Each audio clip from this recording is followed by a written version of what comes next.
Hi there, and welcome to the December edition of our Fisheries feedback video.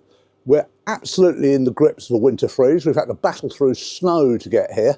And as you'll see, most of our lakes, in fact all of our lakes, are absolutely frozen solid. We're in the ridiculous position of encouraging people not to go fishing, which is kind of not why we set up Reading and District Angling Association or why we do the work we do. But let's be honest, it is dangerous out there at the moment. You're not going to be catching anything, and no fish is worth risking your life for, that's for sure.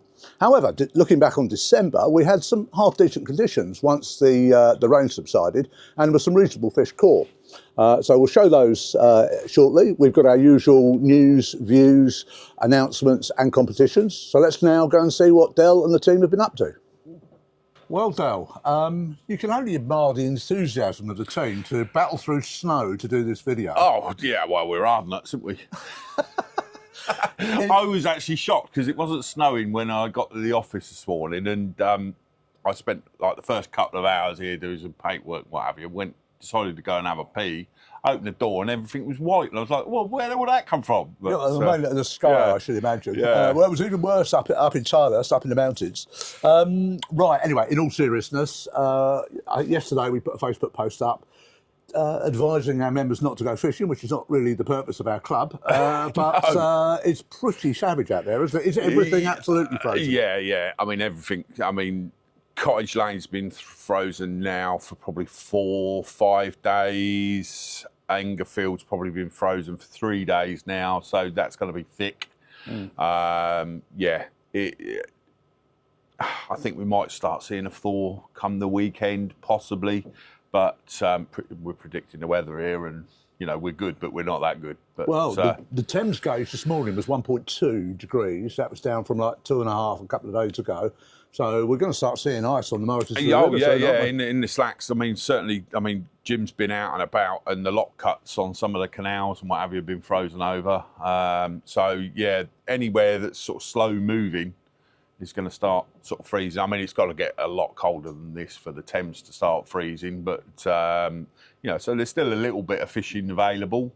Just be damn careful when you're going out, well, really. Absolutely. So let's just talk about the danger to fish, because I remember in the past there have been issues on waters across the country with fish struggling under the ice. What causes those problems, and what sort of waters that we've got are susceptible to those problems? Well, it's probably your shallower waters are probably.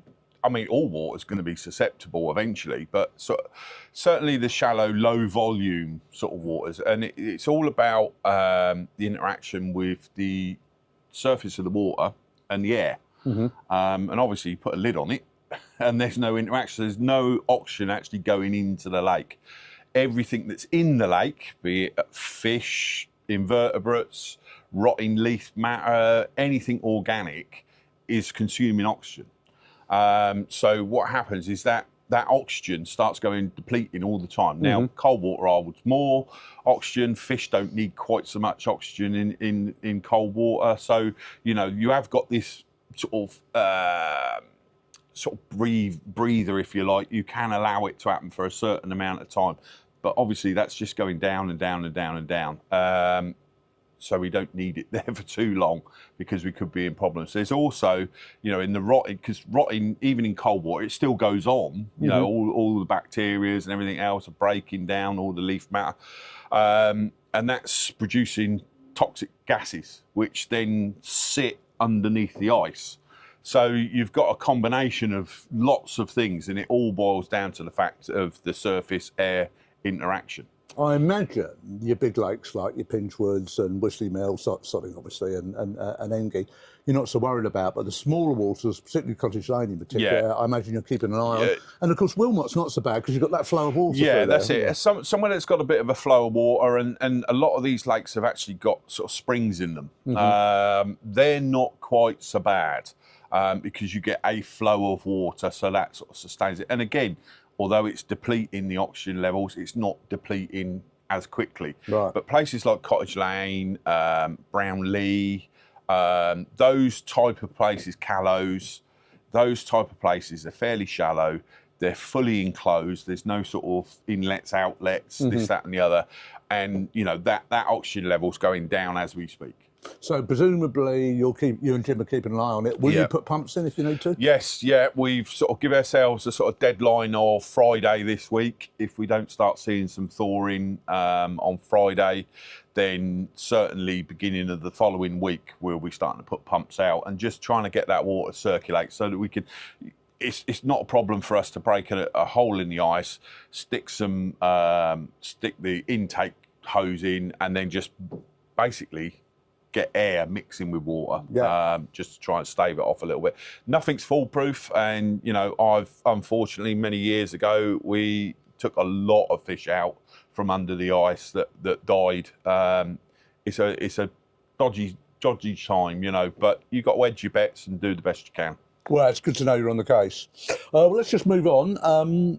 Another announcement that I don't particularly want to make, but have to make, is that the fishing at Bill Park has been cancelled. Now, this isn't our fishing. We concluded a deal with Bill Park Angling, who got the lease from the wildlife park there, for exclusive access to Wren District members on a day ticket basis.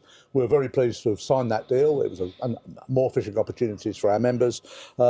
We don't know the whys and wherefores. No, we've had no communication with them since. We did ask, and they've had no communication, so we don't quite know what's going on, to be honest. Well, we'll certainly keep involved. If we do hear anything that we can report, we will report. But for the moment, no fishing on Bill Park, I'm afraid. So let's move on to happier things. I mean, you and Jim have had the pleasure of restocking some of our water. So what have you been up to? Yeah, well, we like to sort of top up, if you like, and obviously we've got a lot of things going on where we're moving fish around, and we're in the market for sort of new fish as well as just topping up stock. So we've topped up a few carp in the carp lakes. Engie and Cottage Lane, I see. Yeah, that's right. It slipped my mind for a bit. So we've topped up a few of those. I think there was about 15, 20 went in each lake, just to top it up, really. Yep. I mean, truth be told, we'd order these. You have to order these fish in advance, So we'd ordered them, and it was sort of, shall we have them? Shan't we have them? We're not quite ready for them, but we'll have them. So we had those. We've also started the stocking on what will become the Silvers Lake on Cottage Lane. And we put in, you've got it written down there. I have. I'll tell you what we put in. We put in 666 bream, 600 tench. The bream are 2 to 4 pounds, and the tench are 6 to 10 inches. That's it. That's a serious stock. Yes, yeah. I mean, the thing is, we've got to start it off somewhere, and these fish will grow. Yes, everyone will come out and they'll say, "Oh, that's cormorant food," and "Oh, you've seen otters over there," this, that, and the other. We know all of this, hence why we stock the fish that we do, and either big fish, in order that they're not quite so susceptible to the cormorants and things like that, or lots of small fish, knowing that a percentage will go by the way. So, it's you're not telling us something that we don't know. When you say, "Oh, the cormorants are going to have them," or "I've seen an otter," we do know, we are aware, and we make provision with that when we stock. Right, and more than that, the design of the Silvers Lake, and we were talking about this off camera a bit earlier, leaving that far bank habitat, leaving those sedges, leaving those overhanging trees, lots and lots of protection. I mean, you couldn't design a better cormorant refuge than nature has already provided that. Exactly that. I mean, cormorants have been on Cottage Lane for as long as I can remember, and we've still got lots of fish in there. And it's the same with Flint. You go down to Flint at any time of the day you like, and you'll count. You need more than a pair of hands to count the amount of cormorants you'll see on there. Well, I know for a fact there's 2 pound roach in there. Now, they don't drop out of the sky, and they don't become 2 pound roach just like that. They've been in there for a long time, so they've evaded those. So fish have learned how to evade these predators to a certain extent. Yes, we'd like to get rid of them all, and I'd love nothing more to ever see a cormorant ever again. No, but, nature has a way of balancing things out. Well, it all looks very, very promising for Cottage Lane. I'm very keen to have a go for those fish. Yes, it's shaping up to be a good fishery. Next spring. Right, finally, night permit renewal time. Yes, well, I've got to get my shall we- glasses on and So a bit we of just paper. announce the dates to save Yes. endless questions on Facebook I page. think we'll still get endless questions. Right, renewals for South, North and Platinum tickets. They've been available from the 5th of January and the closing date for renewals is the 31st of January. New applications and the forms will go online. They'll go on our Facebook page and they will be on our website. They will be available from the 12th of January and the closing date for that is the 16th of February. And the general permits and all other permits, bronze, kids permits, everything else will be available from the 2nd of March. Fabulous. Well, we put the dates up. Please make a note, and I imagine you will have the usual rush to get hold of the South, North and Platinum night permits, yeah? It's possibly the only time of year I'm popular. I can't think why. What about Junction 12? That's already out, isn't it? Yeah, that's going to be going. The date's going to be made available. So the sort of, I'm not going to say phone lines. It's going to be email this year. We keep trying all these things. Eventually, we'll get a system that works well for everybody. That's the 19th of January. They will go live at 9 o'clock. Anybody that emails before 9 o'clock, you won't get a reply. So it's 9 o'clock. And we'll systematically go through the emails. What we want is we want your phone number. So what we'll do is we will phone you back in order of receiving those. Well, I will make a emails. note not to email you or phone you on the 19th of January. No, right? I will be very stressed, pulling my hair out, calling people all sorts of names, and Oh, nothing new there then. yeah. Brilliant. Okay, well, that's a comprehensive run round what's been happening. Let's roll the picture gallery now.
Well, Dale, Christmas came early for a few of our anglers, didn't Yes, they? it did. Yeah, to be fair, there's been some nice fish being caught.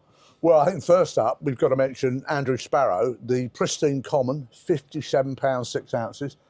That must be one of the biggest carp in this area, isn't it? Yeah, I certainly in the top sort of 3 or 4, definitely. I mean, a lot of the carp you don't get to hear about, but it's certainly up there in the top 3 or 4. And probably the biggest fish in our waters at the moment? Yeah, just about. There's a couple of sort of very close behind it, but that's the jewel in the crown, if you like. That's the holy grail for carpers, is it? Yeah. Right. Yeah. Well, congratulations, Andrew. But I mean, we're not in a position to give you any prizes because, which is why you're in the picture gallery, because you didn't enter it into the competition. Obviously, our Fish of the Month competition has got a financial reward, and we do need people to put applications Yes, in. yeah. And there's a lot of people miss out on stuff because they forget to put it in. It's, you know, look, it's quite simple. Just fill out the form, send it to us. It's not hard. But fabulous fish, and you know, really well done. Other notable captures in there. You know, there's been some big old chub that have come out. I think I've got to give a shout out to little Matilda Swain. You gave her the picture of the month last month with a little beanie hat. Yes, and yeah. Is she? Look at her here. She's pleased as punch, isn't she? Yeah, brilliant, isn't it? Absolutely brilliant.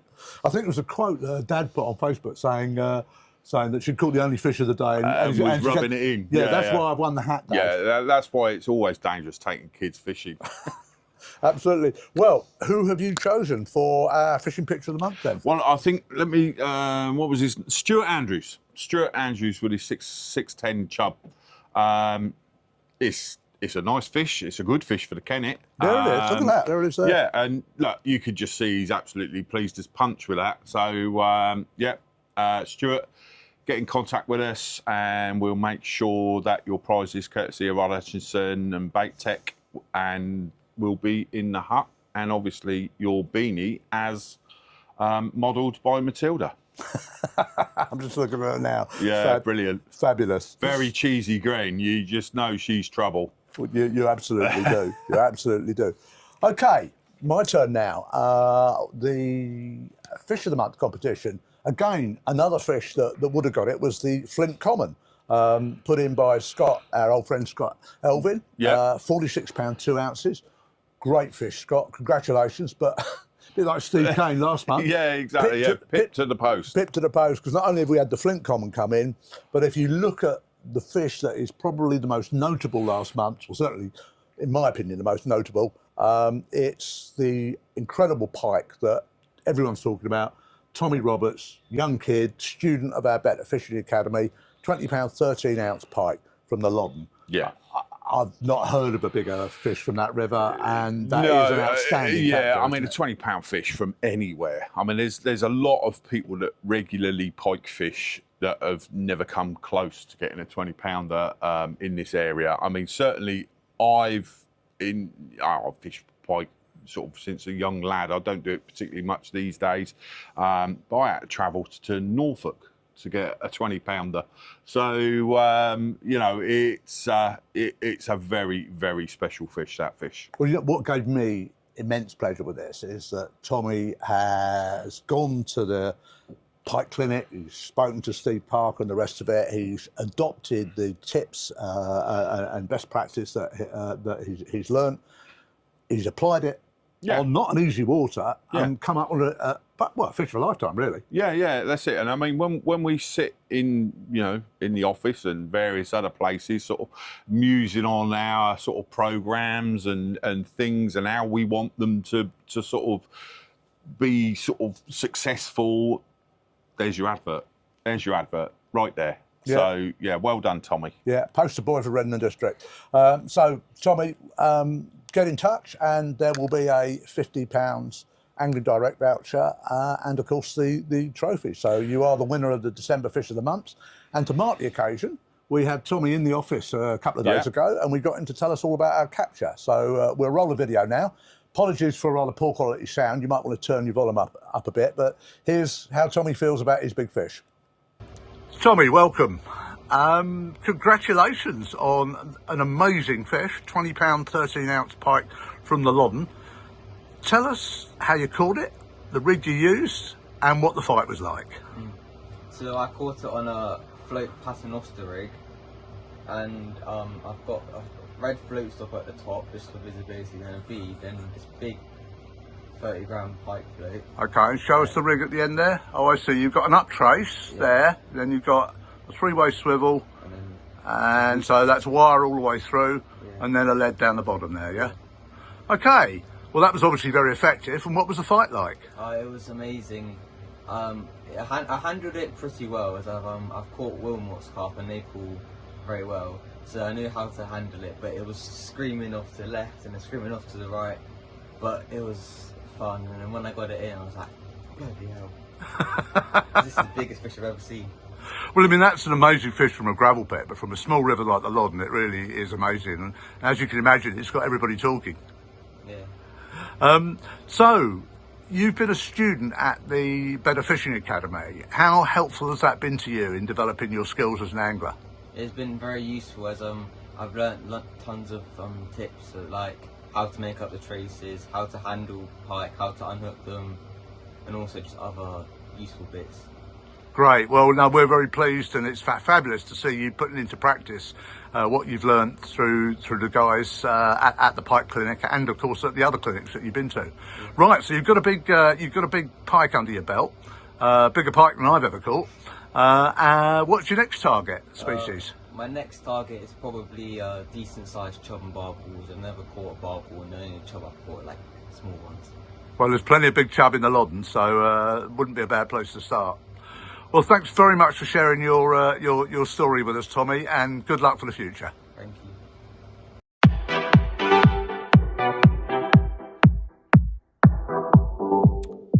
Jim, fishing prospects for January. I mean, obviously there aren't any at the moment, but assuming it's thawed, what's your advice? This month, I reckon it's going to be wrap up warm to start with, and it's going to be your sort of predatory species, your pike, your perch, and obviously your chub fishing on the rivers. Obviously, if we get a few sort of milder evenings, then sort of go and target your barbel and things, but definitely your sort of chub, perch and pike this month is going to be the one. And probably better off with static baits, yeah? Yeah, sort of bits of cheese, sort of bits of meat and things like that. Obviously get some sort of bread in your feeder and stuff, but sort of bread on the hook, if there's roach around, they're going to be plaguing you and stuff like that. Get something on there that's constantly fishing out there. Put bread in the feeder and draw those small fish in, but make sure you've got a nice bit of cheese or something substantial for a chub to come along and have it. Well, certainly before the big freeze, as the Thames was dropping, I went out about 3 times over the Christmas period. I caught chub every time. Yeah. But what was interesting on the Thames is there were a lot of chub in the kind of 12 ounce to £1.25 Yeah, it's bracket, really good to see, which is yeah. great to see. Yeah, It's a brilliant. bit of a pain when you're trying to catch a big one. Yeah, it certainly is, yeah, but it's good to see those fish, and this is what I'm saying about the sort of bigger baits as well. These sort of, as you say, these chub that are a pound, they've got a gob like this. You're not going to get away from these fish, even fishing with a bigger bait, so you're just going to have to get through them. But as you've sort of seen yourself, you can go out, you might catch a couple of smaller ones, but there's always a chance of at the end of the evening or early on in the session, you can catch a right lump. Them small ones are being amongst them, but keep fishing, there's lumps to be had.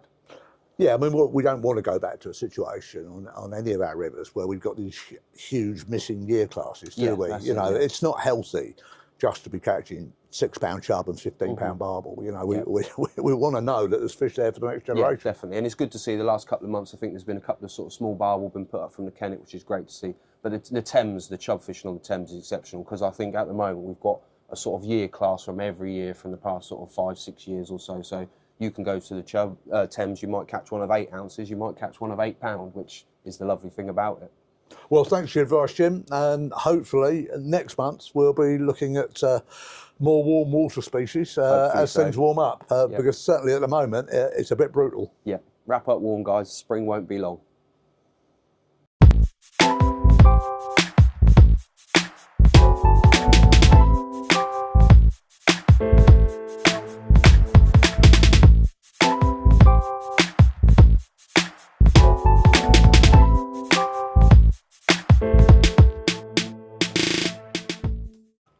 And our last giveaway, Dale, because we can't give our members enough goodies, can we? No, we are so generous. Absolutely. Is the Fortis Yes. sunglasses prize birthday draw? Yeah. Courtesy of Fortis. I'm trying to remember how we do this. Don't you run a Basically, a list, don't you? Yeah, basically it's everyone's birthday throughout the month of December. So if you've got a birthday in the month of December, you are now in the prize draw, whether you like it or not. Pass me the list, and then you can shout the number out. There you go. There's that. Right now, that's the random. So there's 141 people have had a birthday in December. So if I generate the number now, we got number 18. Number 18 is John Webster. John Webster. Congratulations, John. Yes. What's he got to do? he's got to get hold of, just drop us a message, and we'll make sure that your sunglasses are in the hut for your collection. And happy birthday. Fabulous. Okay, so that's it for another month. Let's hope the weather's a little kinder as we go forward, and let's hope that the new year brings you some fabulous fish and some type lines. See you next month.